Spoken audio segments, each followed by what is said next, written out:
Continuamos con el siguiente elemento. Vamos ahora a hablar de lo que significa definir el enfoque de implementación. Vean que hasta ahora estamos hablando del qué vamos a hacer, hablamos un poco de para cuándo se la fecha tope, hablamos del quién, ahora vamos a hablar un poco del cómo.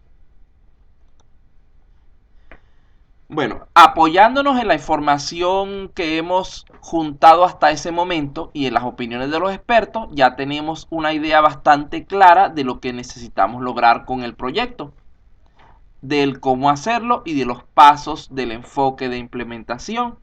Por ende, en ese momento se pueden definir varios elementos. Allí los tenemos. Por una parte, tenemos el plan de implementación, que define un plan de alto nivel sobre fases, actividades y ventanas de tiempo. Esto generalmente lo relacionamos con el EDT y con el diagrama de Gantt.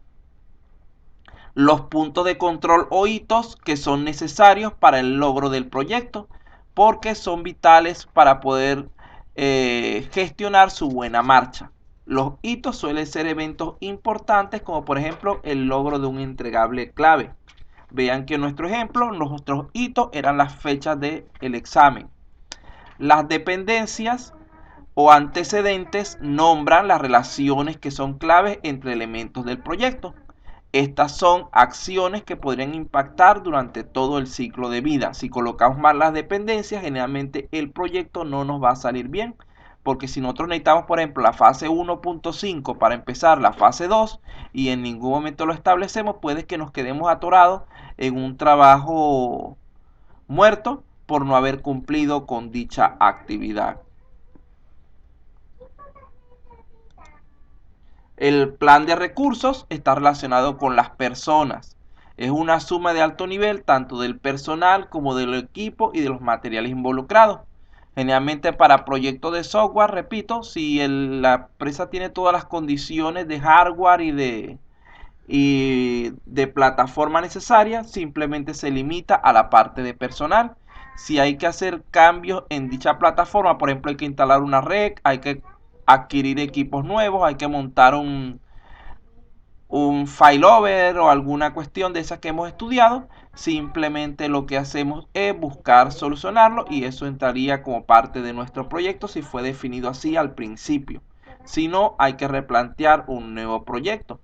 En este caso, las secciones de la plantilla del acta constitutiva del proyecto que se llenan con esta información son la parte de premisas y restricciones, la parte de recursos preasignados, el cronograma de hitos principales y el presupuesto asignado. Espero que tengan abierto su documentico y vayan viendo dónde aparece cada uno de esos elementos.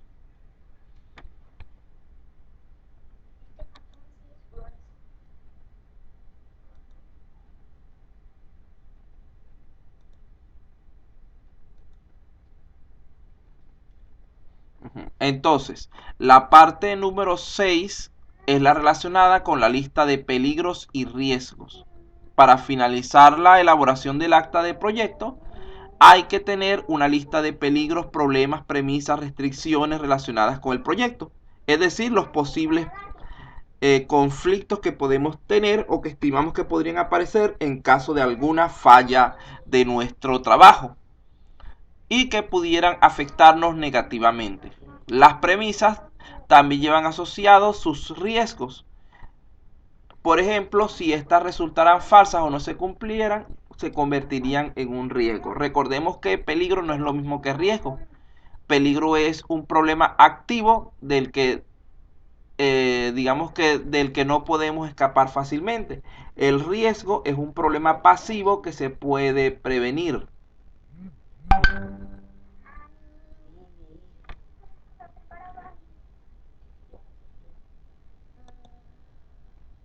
Voy a cerrar aquí porque me está sonando a cada rato lo de el WhatsApp, así que vamos a quitarlo. Continuamos entonces.